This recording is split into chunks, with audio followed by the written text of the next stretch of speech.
So I asked them initially to sort of brief me on this whole issue of a health officer and not a medical officer, and they sort of made that distinction, and I was appreciative of that. One of the things that I want them to do today is to share with you guys the information that was shared with me a few weeks ago. I thought it would be helpful for us as we move forward with this emphasis. Pam, Ashley, you got slides. Yes. I'm sorry. We do have. I did put something up on the screen for you guys. Can you see? It says Chief Health Officer Overview. Yes. Yeah. Okay. I also sent that in an email to everybody. Mm-hmm. And I see I have a couple misspelled words in there. Sorry. So as Reverend McDowell was stating, Ashley and I have done, and Ashley's done a lot of extensive research. And so what we wanted to do is just give you, like Reverend McDowell stated before, some options as it relates to a chief health officer position. So Reverend McDowell, we kind of took from you what your thoughts were about what this position would do and looked at the two options available. So after research, what your goal was for this whole, the purpose of all of this was you had a goal to help work towards eliminating some health disparities that exist in certain parts of the city, help manage or reduce or eliminate some chronic diseases such as diabetes, heart disease. You also mentioned cancer and some other chronic diseases, or in addition to the chronic diseases. And then also to help you all as a council and the city leadership navigate health-related emergencies and public health crisis like the pandemic. So that was the thought behind the whole chief health officer position. Yes, ma'am. After we researched it, we did find there are two models that seem to be most effective and most prevalent within the different municipalities we looked at. And so that first one was to actually have a chief health officer. In those kinds of environments, you have a health department model that we listed out for you. So in several municipalities, such as Lubbock, Texas, New Bedford, Massachusetts, Philadelphia, Pennsylvania, Pasadena, California, they have this model. And in this model, the cities are responsible for managing the health departments. So as we're set up, it's a little bit different. So the health departments and clinics and some other medical facilities are run by those municipalities. The cities are responsible for funding, staffing, and operation of those medical facilities. So under the leadership of the chief health officer, or we found different titles, and we'll talk about that in a second. Then under that leadership, he or she runs those health departments, health clinics, health facilities, and then they put into place any programs, initiatives, anything that's going to work towards working on those health disparities, managing those chronic diseases, or assisting with navigating any kind of health-related emergencies. So that's kind of what we saw in those cities. And we sent you, Ashley sent you a description and some links to some of those communities. And it kind of lays out, of course, each community is a little bit different, but it lays out how that works in those particular communities. So we certainly can pull up one of those if you want us to click on that and look at it. So do you want us to pull that up or look at any of those? I tried to share. Yes, would you Would you? Yeah, we're running on I got to leave at 11 o'clock, a hard stop, as they say. Okay. Well, I All did right, include those links in there for you. And essentially what it is this person, this chief health officer, or actually there were some other titles that we sent you as well. And I'll pull up the job description in a second.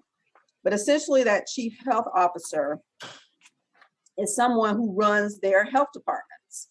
So it would be like our director of DHEC, which is a good comparison. So in South Carolina, where we're set up, DHEC is a state agency that's responsible for running those health departments and those other health-related facilities that support public health. And so with this model, we'd have to be responsible for running those organizations and running DHEC. So essentially that's what it looks like in these other municipalities in Lubbock, New Bedford, Philadelphia, Pasadena, even Baltimore. They're responsible for running those health departments. They're Pam, part of the city. Pam, did you find in South Carolina that was not allowed, that DHEC has the primary responsibility for public health? Yes, sir. So DHEC has the primary responsibility for public health. They get all the funding, they have all the licensure, they have all the state and federal responsibilities for it. Did you also find that DHEC has a public health officer in every county in the state? Yes. So they have someone that would function, and I think the title's a little bit different, Councilman Duval, but they do have someone who's responsible for that in every county. Right. Yes, sir. Pam, Yes, sir. I understand that. Is there a health officer in Richland County? It's a different title. Hold on one second, Reverend McDowell. I did see that. Let There's me, right, I had a question. You still searching, Pam? Yes, sir. But you can go ahead and start talking. Ed, correct me if I'm wrong. I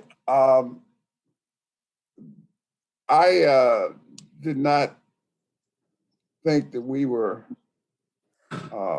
looking to set up a health department that kind of mimics DHEC's county health models. Am I correct? You asking me, Sam, or asking Pam? Yes, sir. Yeah. So yes, sir. That's the other states. That's what they have. You know, it duplicates DHEC's public health department models. So that's the way it looks in the other states that we've identified. But that was not the intent of the recommendation. Ed, I'll let you lead on that, and then I'll chime in. Well, I'm just trying to, Sam, talk to me a little bit more in terms of which. So far, just the discussion point we're at is that in comparing what South Carolina's model is with DHEC having the county health offices with county health staffs. That's not what we were thinking of envisioning. Yeah. And our focus is solely on one city employees, as well as the city taking the lead role in having an impact on those disparities that are sometimes appear to be generic to certain locations. It doesn't impact people. It does impact people based on income. It does impact and will impact our workforce's abilities and capacity to perform. And our goal is to, we're assuming that responsibility for the health and performance of city employees. Yeah, so That's, go ahead, Pam. so Councilman Davis, you're right. So the cities that we researched, you know, that really was their model. The other ones that we saw were more a community health initiative model. Is on the second page of what we provided. Right. Okay. And so that is a little bit more, I think, in line That's correct. from That's what correct. Reverend McDowell's talking about. And the example we Right. gave you was the Healthy BR. And That's correct. Ashley actually has a contact in that in Okay. Baton Rouge. And Baton Rouge uses this model. It's called the Healthy BR. And I think Atlanta has recently put into place a chief health officer as well. Okay. And so Atlanta is just getting started, but it looks like they're going to do something similar to what Baton Rouge is doing. So what Baton Rouge is doing is it's created a committee or a board, and it has a board of directors. And That's correct. the board of directors, and let me pull this up and see if you guys can see this and share this screen. But the board of directors is made up of representatives from all over the city of Baton Rouge as it relates to health disparities and That's treatment. correct. So you got people all the way from their Department of Health and Hospitals, which is a state agency, and they partner with them, they partner with LSU, Yeah. they partner with the Y, they partner with it's 90 plus organizations that they partner with. And those partnerships, they bring all their wealth of knowledge and all of the infrastructures that they have in place. They bring all of those together to work with the board to implement certain initiatives that they have. So let me pull this up real quick so you can see.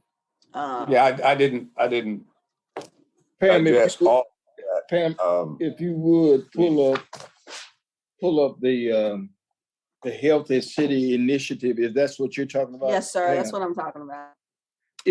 will you pull that up for me, please? Yes, sir. I will. Hold on one second. Let me forget share. So Because Sam, I think you're right. The initiative, of course, for this health Yeah. officer was not to augment nor eliminate nor add on to the, there it is. There it is. yes, sir. Yeah, So I was most impressed with the Healthy BR. That for me said a lot about partnering and the partnerships that could possibly envelop themselves as we perhaps initiate this thing. I'm sorry, Pam.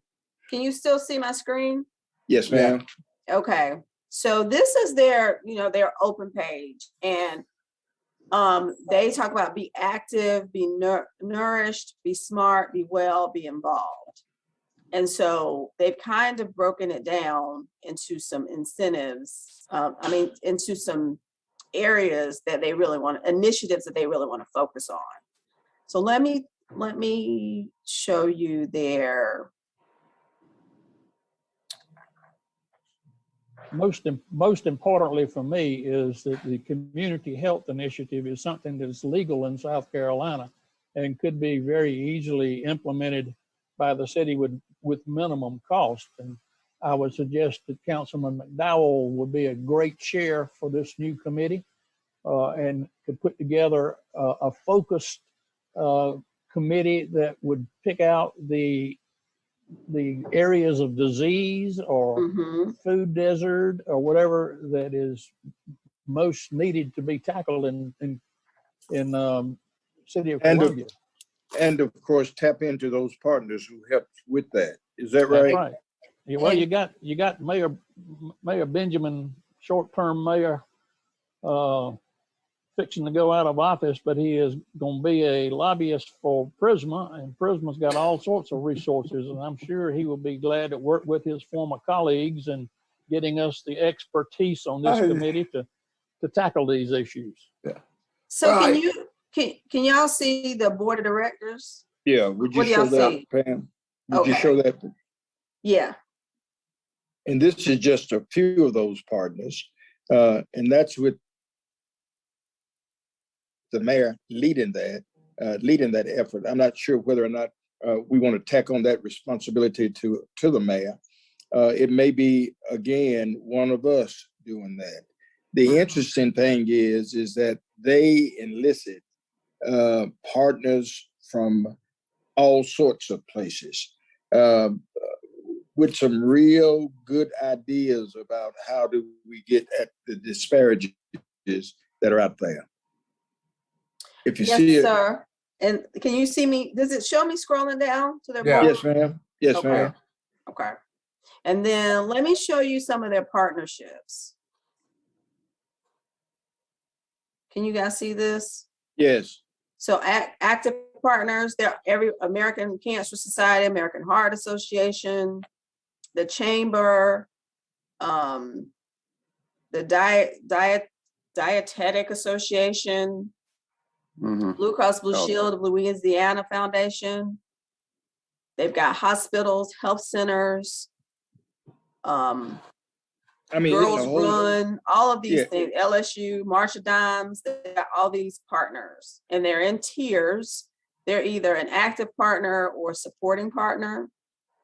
And it's their level of involvement as to which partner they are. But they've got, from food and nutrition to exercise and wellness to, some of those people who are doctors and CEOs of their health systems to nonprofits. So they cover a holistic approach to this, health and well-being. And so that's their model that we thought, could probably be, as you said, Councilman Duval, not illegal and not us butting up against DHEC. That's And correct. also using the vast number of partnerships we have out there that do what you're trying to achieve. And That's Ed, correct. Yeah. Well, one of the things that was very crucial, I think, and the thing that probably and possibly impressed me was the overall captivating of those partners and how they could feed into some of those issues that we've alluded to. It impressed me that this was collaborative. It was a program, of course, that included active partners and supportive partners. We could very well bring in a group of partners that readily able to implement some of the programs we got there. And of course, I mean, you could easily say there are partners already out there. My take is I want it to be not only just a partnership, but an active partnership. And that's what active partners are all about.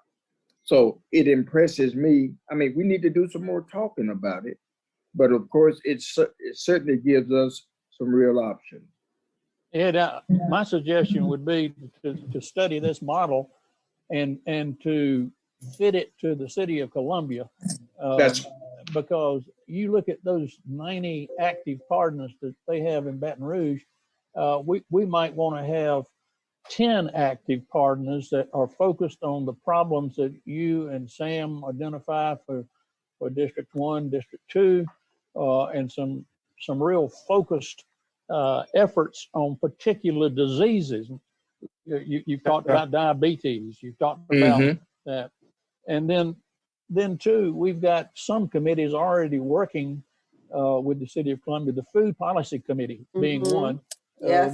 That could be a member of this. They could have a representative on your board, the McDowell Committee. And we could also get BIPAC, the bike people. BPAC. BIPAC. Certainly that would be a contributor to good health. And if we looked, I bet you we could find several others that would already be working on bits and pieces of an overall health plan. But this appeals to me because number one, is legal, and number two, it can be done with minimum resources that we have for the city of Columbia, and the hard work of our council members and the mayor can make this thing work. Yes, sir. Yes, that's Howard. That's the intent. You're exactly right. The intent is simply it doesn't necessarily mean that we need to get 90 to 100 folk on the board. Right.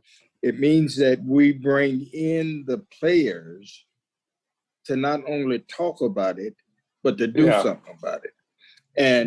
And I think once we do that, I think it puts us in a position where accountability becomes an issue.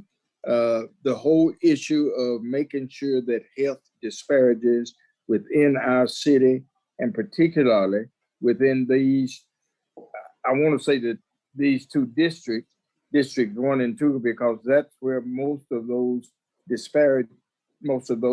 disparities are. I think you're right.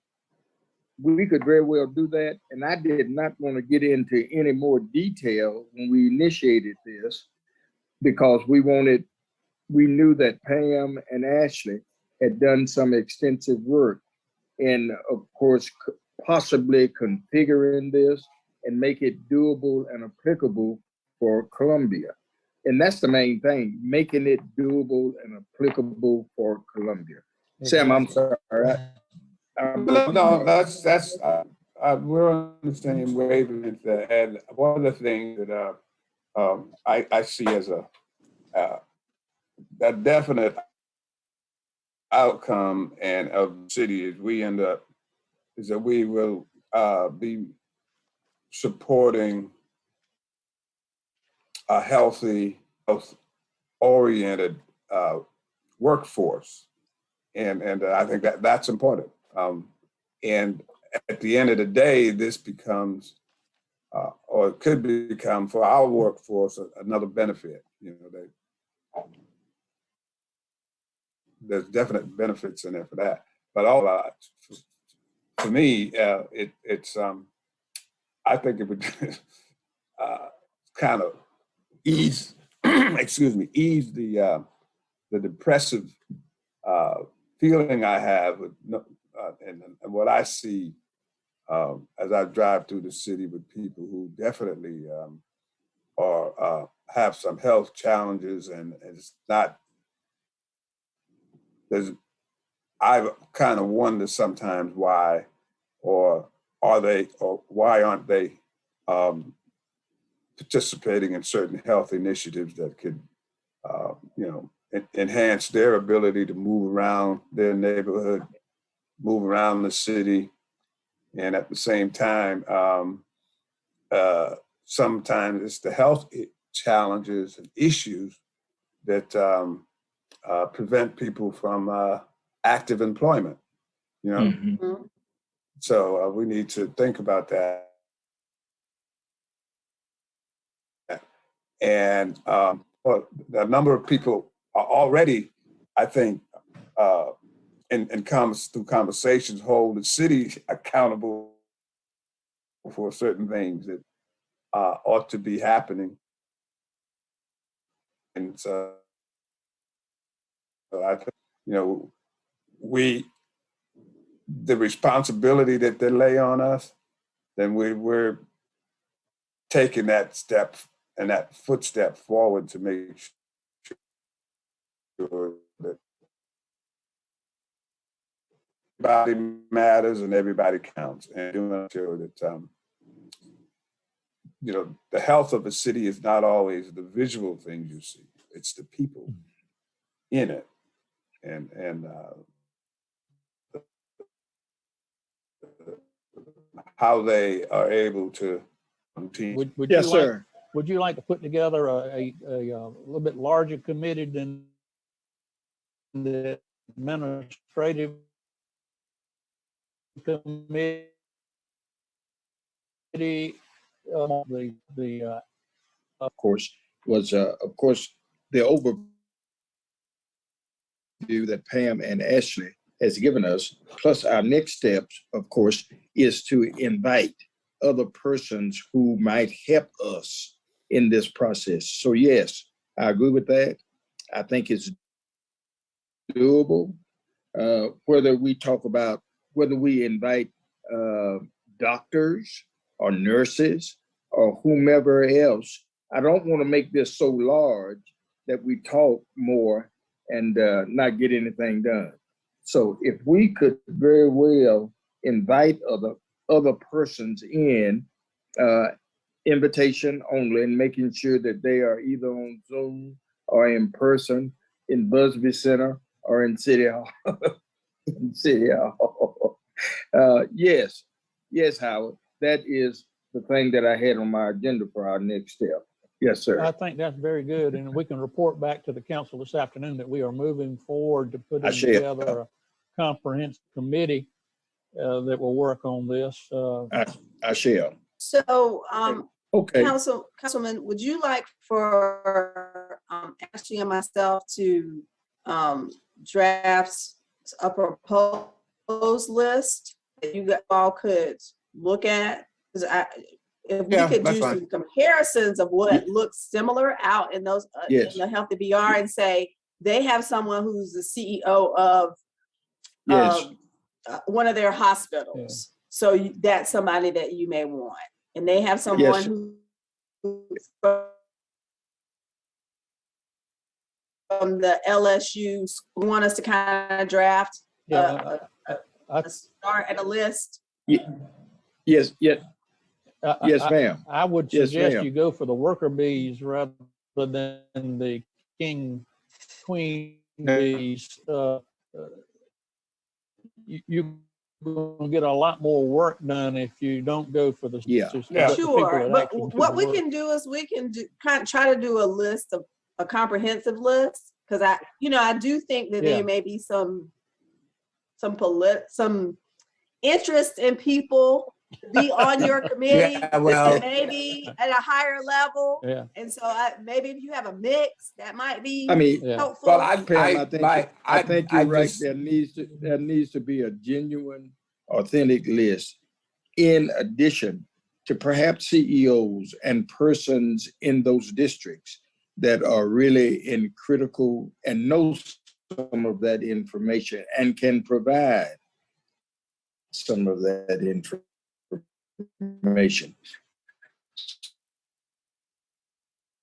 So the CEOs would be fine. We have a real. So yes, I would think it would really be helpful if we could compile a list. If you all could help us do that, send it to both Sam and Howard, and we sort of say, this is who we need to talk to initially. We can do that. Right.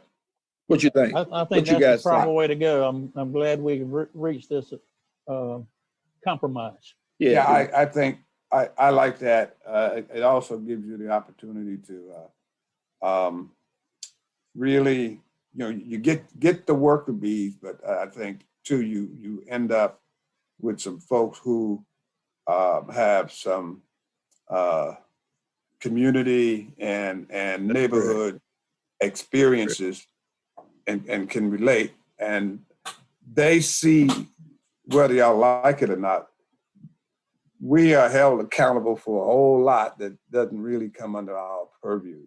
But that's correct. Every day. The people we serve, I think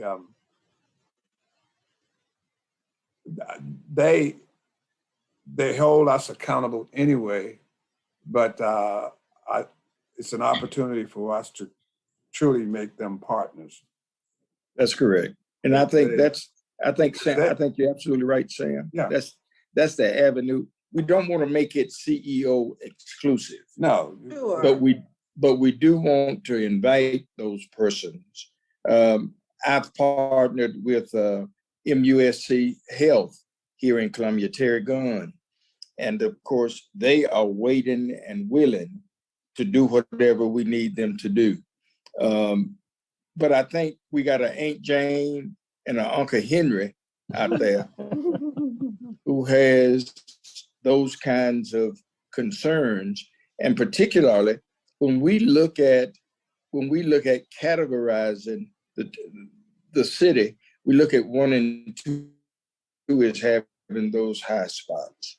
And of course, we need folk in those hot spots who are able to contribute in a very verbal way. So I think we're on the right track. Yeah. I really do. Right. I think we're on the right track. It was not about, and let me just say this was not about whether or not it was a medical officer or a health officer. It's about getting our city healthy again. And I think that's the focus. That's where I am right now. Please know that folk are going to blame, somebody could easily blame me for them having high blood pressure or diabetes.